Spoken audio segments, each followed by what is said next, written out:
Olá e bem-vindos! Hoje nossa análise vai fundo num material fascinante que explora um modelo chamado A Matriz.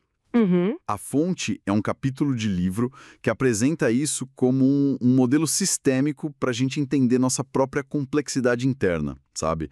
Essa dança entre mente, corpo, emoções. É uma dança mesmo. E para começar, acho que vale lembrar uma ideia do Einstein, né? Que a beleza de um modelo novo é que ele não joga fora os antigos, mas tipo engloba eles, expande a visão. Sim. Integra, né? Isso. E também a ideia do Dennett, de que a gente precisa de uma linguagem do pensamento, um sistema interno para poder agir de forma inteligente. Acho que isso prepara o terreno para o que a gente vai conversar. Exatamente. E a nossa missão aqui, então, é tentar desvendar como esse modelo da matriz nos ajuda a sacar o funcionamento sistêmico da nossa experiência, que o autor chama de neurosemântica. Neurosemântica. O ponto central é que não somos partes isoladamente, aqui, corpo ali, emoção acolá. Não é assim. Somos um sistema integrado.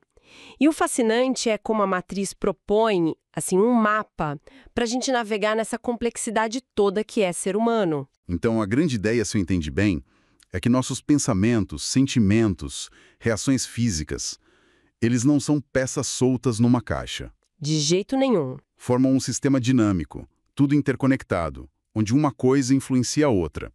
E esse modelo seria um mapa para entender como essa interação toda acontece? Perfeito. É uma lente para olhar para dentro. Vamos então direto ao ponto. O que é, afinal, essa tal de matriz neurosemântica? Bom, o texto explica que mente, corpo e emoção funcionam como um sistema único, inseparável. Certo. A gente constrói e opera a partir do que o autor chama de frames. Pensa neles como molduras mentais, sabe? Quadros de significado, nossas referências internas. Frames. Tipo nossas perspectivas. Isso, nossas perspectivas, nossas interpretações. O conjunto desses frames todos forma a nossa matriz de significado pessoal. E ela vai se solidificando com o tempo, né? Com a influência da cultura, da linguagem, das experiências repetidas, do que a gente aprende. Entendi. É a nossa programação interna, digamos assim. De certa forma, sim. Mas é uma programação dinâmica. E o modelo aprofunda isso falando de 7 submatrizes essenciais, como se fossem programas base, prontos para serem ativados na gente. 7. 7. E um ponto crucial é que, por ser um sistema, o que mexe com uma matriz geralmente, reverbera nas outras. Afeta o todo. Faz sentido. Quais são elas? Criar sentido. Ok. E a segunda de processo é a da intenção. Essa rege nossa motivação, nossos porquês, sabe? Nosso senso de propósito, de direção na vida, o que nos move. Significado e intenção, as que processam. E as outras? Aí tem uma que é a matriz fundamental de suporte, a do estado. Pensa nela como o pano de fundo. Nosso estado mente, corpo, emoção mais habitual. A qualidade da nossa presença no dia a dia. É a base onde tudo mais acontece. O nosso clima interno, então. Boa analogia. É isso. E temos 5 matrizes de conteúdo, que são como softwares que a gente carrega conosco. Softwares. Tem a do self, que é o nosso senso de identidade, quem a gente acredita ser. E o interessante aqui é que esse eu não é algo fixo, né? É um processo moldado por todos os outros frames. Entendi. Não é uma coisa estática. Não mesmo. Depois vem a do poder, que está ligada à nossa sensação de capacidade, de sermos eficazes no mundo, sabe? Nossos recursos internos, externos, nossa agência. Autoeficácia. Isso. Aí tem a do tempo, que é a nossa percepção bem subjetiva da passagem dos eventos, como a gente se relaciona com o passado, presente e futuro. Ah, sim. Como a gente lida com o tempo. Exato. A quarta de conteúdo é a do outro. Essa abarca nossos relacionamentos, como a gente entende e interage com outras pessoas, com grupos. Nossas relações. E por último, a do mundo, que é a nossa visão sobre trabalho, cultura, sociedade e contexto maior onde a gente vive. O autor até nota que a formação dessas matrizes se inspira em princípios da psicologia do desenvolvimento. Nossa, é bastante coisa. Mas faz sentido essa divisão. Agora, como essa matriz funciona de forma sistêmica, na prática? Como é o fluxo disso tudo? O modelo descreve um fluxo básico, olha. A gente recebe um input, uma informação. Pode vir de fora do ambiente ou de dentro mesmo, um pensamento, uma sensação física. Uhum. Essa informação passa por um throughput, que é o quê? É o processamento interno, onde nossas diferentes matrizes e frames são ativados para interpretar e dar sentido a esse input. Onde a mágica acontece. Ou não tão mágica às vezes. Pode ser. E isso gera o output, que é a energia liberada. Pode ser como sentimentos, respostas do corpo à nossa fala, um comportamento. Certo. Input, processamento, output. Mas aí você falou dos frames e o texto diz algo interessante, que eles nunca estão sozinhos, né? Sempre dentro de frames maiores. Tipo aquelas bonecas russas. Exatamente essa é a ideia. Como camadas de cebola ou as bonecas russas, uma dentro da outra. Nossas ideias sobre um evento específico, um frame pequeno, estão dentro de crenças mais amplas sobre como o mundo funciona, um frame maior. Uhum. Que, por sua vez, está dentro do nosso senso de identidade, um frame ainda maior. É isso? Perfeitamente. São as camadas de significado. E existem pistas para a gente identificar a ativação dessas matrizes, tanto na gente quanto nos outros. Pistas? Que tipo de pistas? Perceber essas pistas ajuda a gente a entender a partir de qual estado mental e emocional alguém está operando, sabe? Isso inclui, por exemplo, identificar os metaprogramas da pessoa. Metaprogramas. O que são? São como filtros mentais automáticos que a gente usa para processar informação. Por exemplo, tem gente que foca mais em semelhanças, outros em diferenças. Uns são mais proativos, outros reativos. Ah, entendi. Padrões de pensamento? Isso. Também dá para notar os marcadores linguísticos que a pessoa usa, as palavras que ela escolhe, as crenças e valores que ela expressa na fala. É quase como conseguir dar uma espiada no filme que está passando na cabeça da pessoa, né? É por aí. E as palavras, o diálogo, acabam sendo a ferramenta-chave para a gente acessar, compreender e, se for o caso, até facilitar mudanças nessa matriz interna. E aí entram ferramentas como a PNL e a neurosemântica, que o texto menciona. Exato. A PNL, a Programação Neurolinguística, traz um monte de técnicas, mais de 200 padrões, focadas em comunicação, mudança de comportamento. E a neurosemântica foca mais especificamente em como a gente atribui significado, as experiências, as emoções, com mais de 130 padrões também. Reconhecer a matriz ajuda a organizar esse arsenal todo de ferramentas. O que nos leva a como lidar com a complexidade humana. Porque vamos combinar, somos complexos pra caramba, né? Com certeza. Camadas e mais camadas de significado. Então, o modelo da matriz serve como um guia para a gente conseguir gerenciar essa complexidade toda. Classificar níveis, tipos de significado, identificar os frames-chave. Exatamente.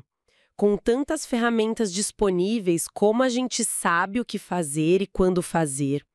A matriz oferece essa estrutura mais abrangente. Ela permite organizar as informações, as técnicas, focando sempre no estado mente-corpo-emoção da pessoa, que é onde a experiência realmente acontece, né? Sim, faz sentido.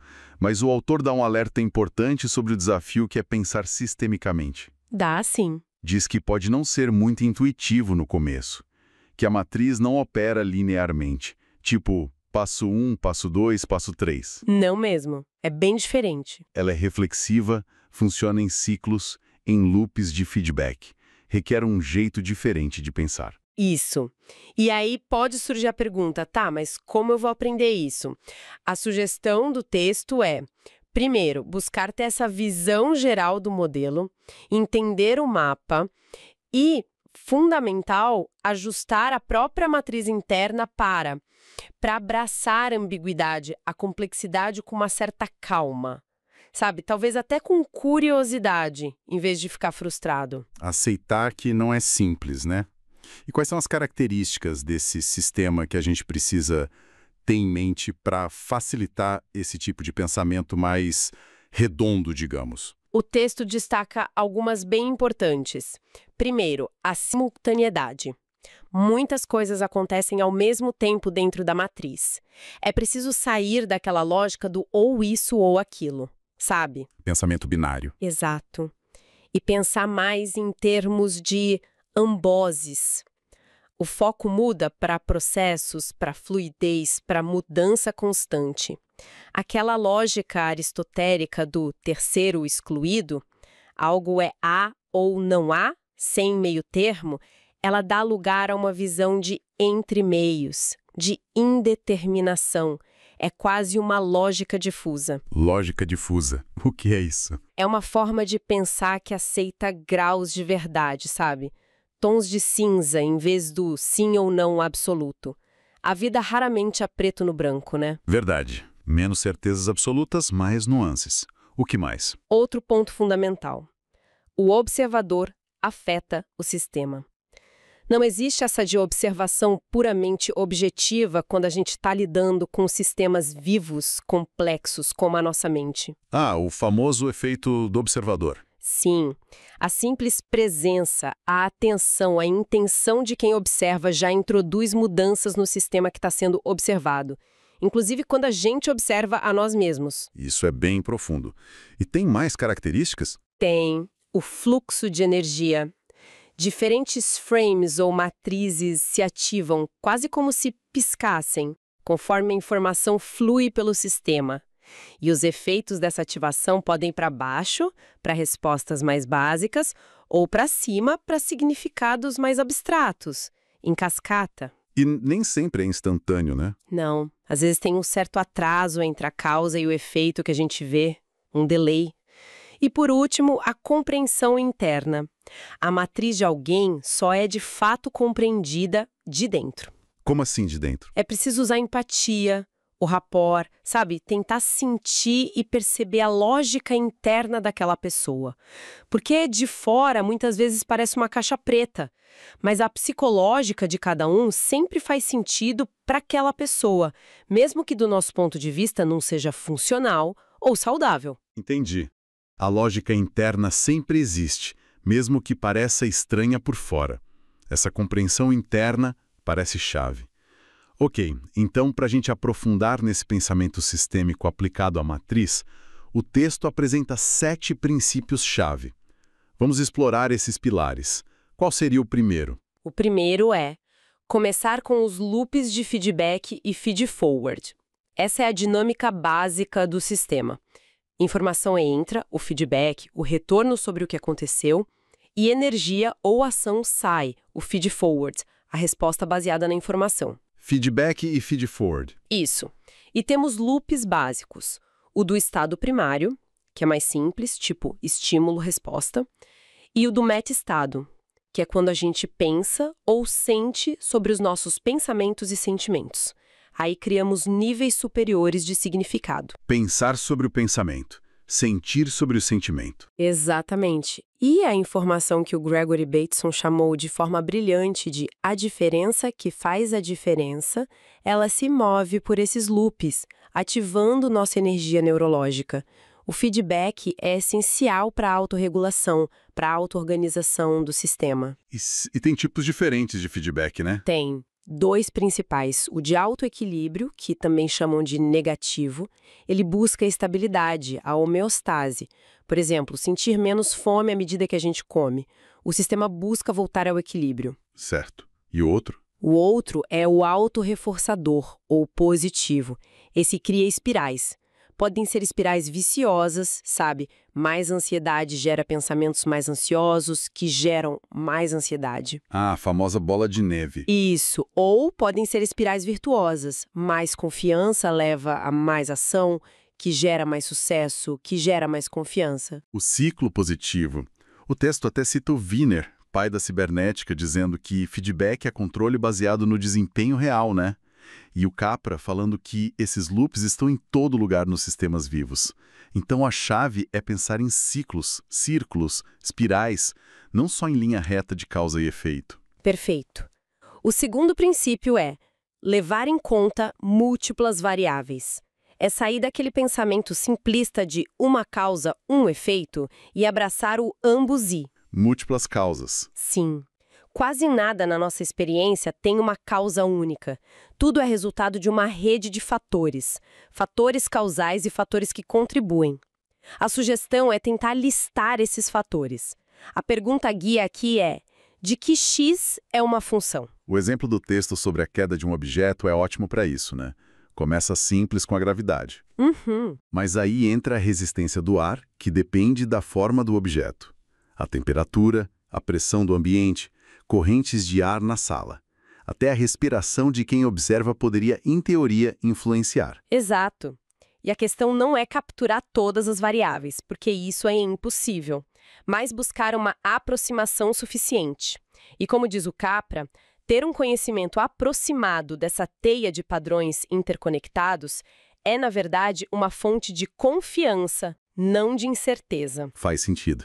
Terceiro princípio: identificar e mapear os padrões de auto-organização. O termo auto-organização vem lá de Kant, é isso? Olha só, vem mesmo.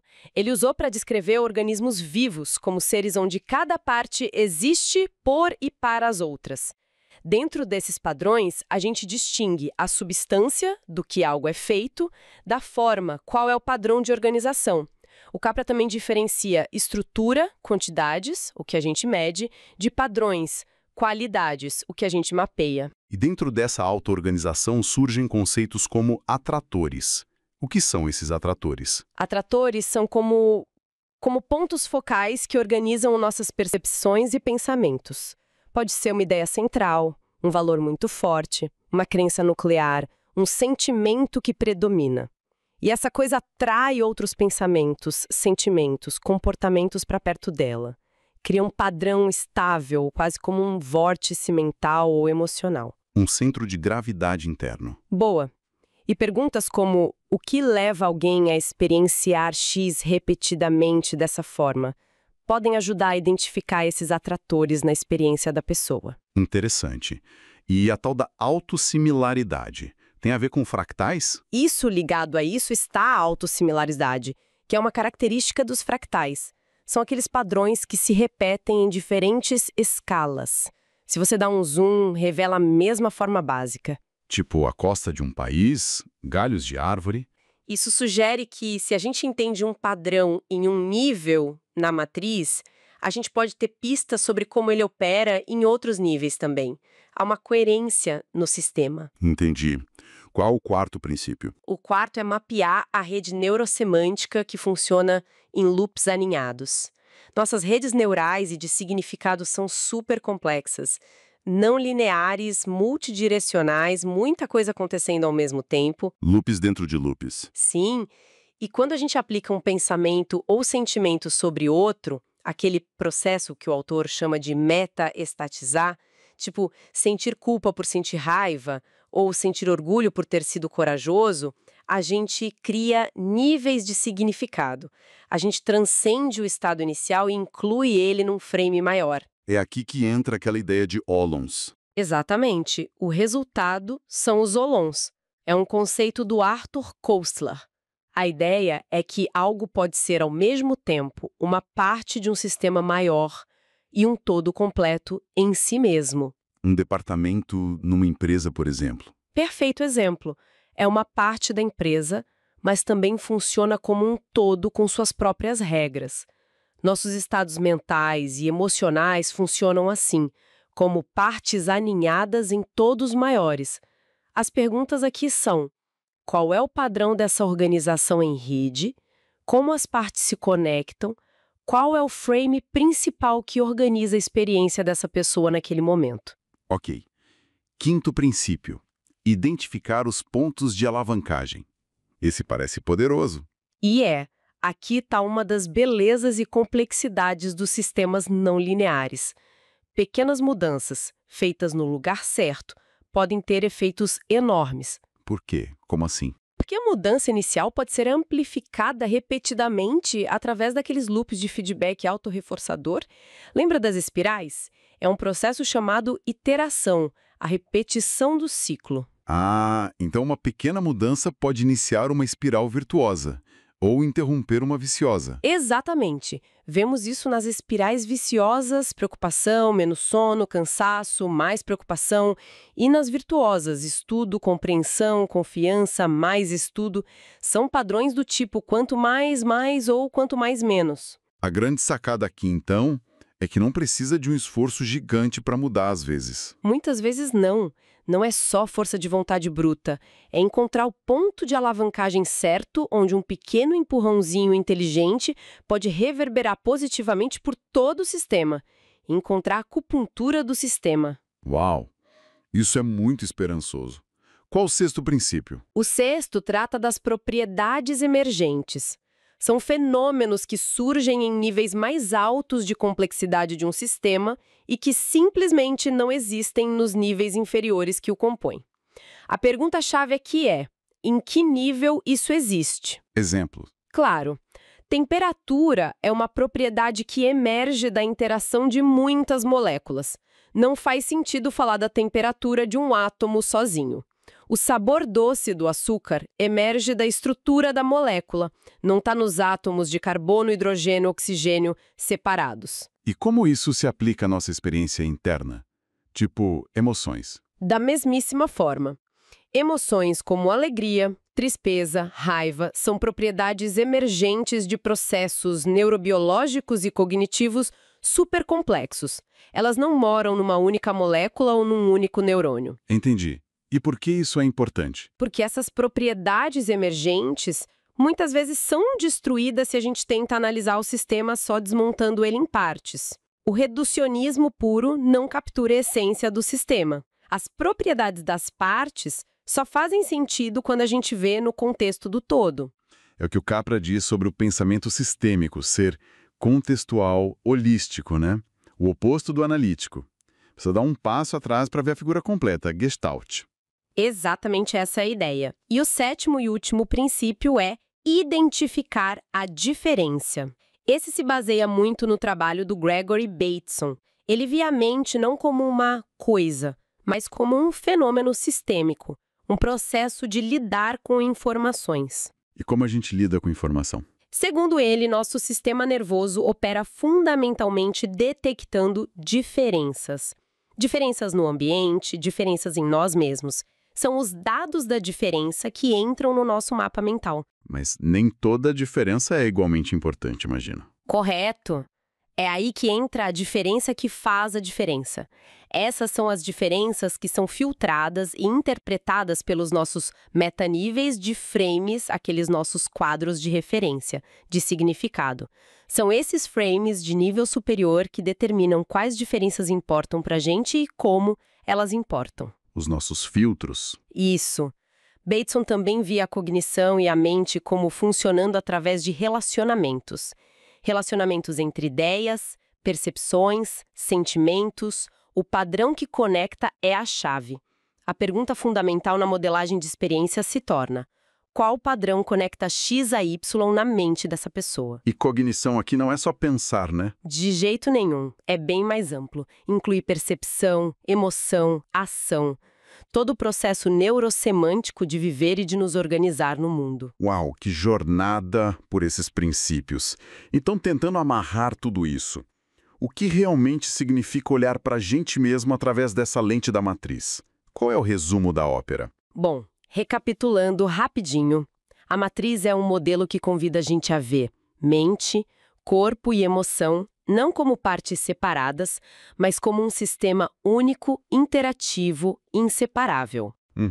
Para entender como esse sistema funciona, a gente precisa adotar um pensamento sistêmico, pensar em loops de feedback, reconhecer múltiplas causas interconectadas, identificar padrões que emergem e se auto-organizam e prestar atenção na diferença que faz a diferença, através dos nossos frames de significado. E aquelas 7 matrizes que você mencionou? Sim, as 7 matrizes, significado, intenção, estado, self, poder, tempo, outro e mundo, são componentes dinâmicos desse sistema complexo, onde informação entra, é processada e gera energia na forma das nossas respostas e experiências. E por que dedicar tempo a entender isso tudo? Qual a relevância prática disso para a vida das pessoas? Olha, a relevância é enorme, eu diria.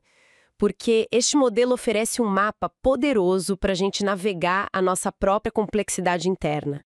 Ele ajuda a gente a reconhecer os padrões que estão operando em nós, tanto aqueles que nos fortalecem, quanto aqueles que nos limitam. Reconhecer os padrões. Isso.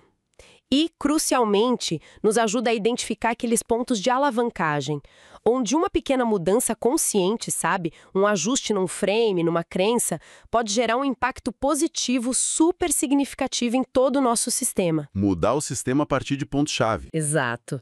É um convite para olhar para a própria experiência de uma forma mais rica, mais dinâmica, mais interconectada, superando aquela visão linear e simplista de causa e efeito que a gente costuma ter. Ajuda a entender por que às vezes a gente se sente meio preso em certos padrões e como pode começar a se mover de um jeito diferente. Muito bom. E para a gente terminar, fica uma reflexão final, algo que o próprio texto levanta, né? Se é verdade que não há observação objetiva em um sistema e que a simples presença do observador já altera o sistema, o que será que começa a acontecer quando nós mesmos nos tornamos observadores conscientes da nossa própria matriz interna? Que mudanças, sutis ou talvez nem tão sutis assim, podem emergir simplesmente por a gente começar a observar nossos pensamentos, sentimentos, padrões, através dessa lente sistêmica? O que ocorre quando o sistema que somos nós começa a se auto-observar dessa maneira, usando esse mapa? Boa pergunta. Fica aí a provocação para cada um explorar na própria experiência.